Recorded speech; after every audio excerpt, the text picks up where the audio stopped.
You might know her as this year's Stampede Princess, but despite her busy schedule as rodeo royalty, Matina Durfeld continues to passionately pursue what some might say is her calling.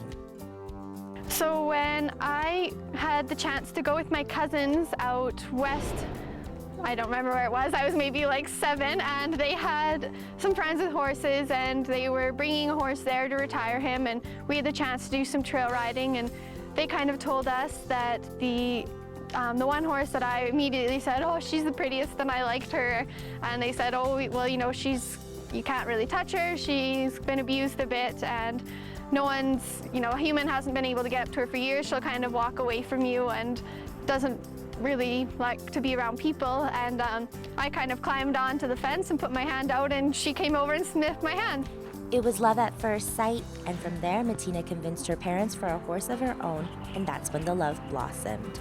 My mom is not really a horse person, and for her, you know, she couldn't really help me, so it was kind of trial and error for myself, and I would just come out and, you know, my horse pretty much taught me more than any riding instructor ever did, and I owe that horse so much thanks, because the stuff I did to him or with him I probably couldn't get away with every horse. I did things like blindfold him just to kind of see what he would do and see what I could get him to do with him not being able to see, and you know, he was a really safe old horse, and I would go around the barrels with him and over jumps and just play around. So from there it kind of took off, and that's when I knew I wanted a younger horse that I could train and kind of take from step 1 and kind of play with them from there.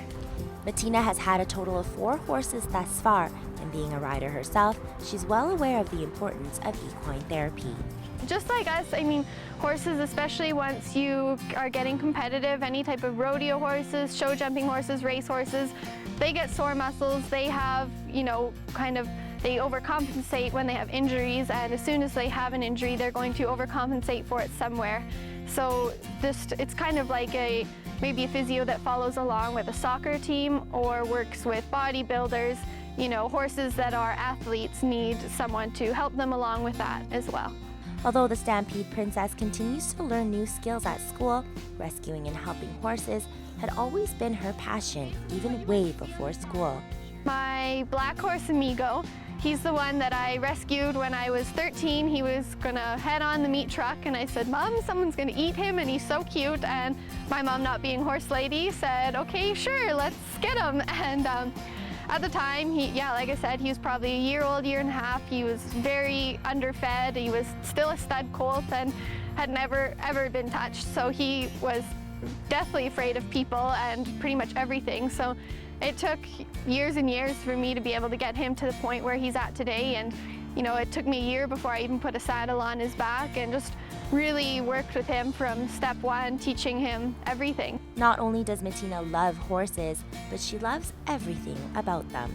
Mom has a hard time keeping me home most of the time because I'm out here more than I'm at home. Just, you know, as soon as you get out of the vehicle, just the smell of the ranch, the hay, the horses, everything, the sounds, and you know, just being able to, you don't really think about the rest of the world when you're out and you're riding or you're working with horses, and you know, horses don't lie, they're so forgiving and they don't hold grudges. So working with horses, I find it's much easier than working with people, because if they have, you know, a spot that is sore on them, or if they are afraid of something, they're gonna tell you right away, and they're not gonna like it. So they're very open in that way and easy to, you know, to understand and figure out.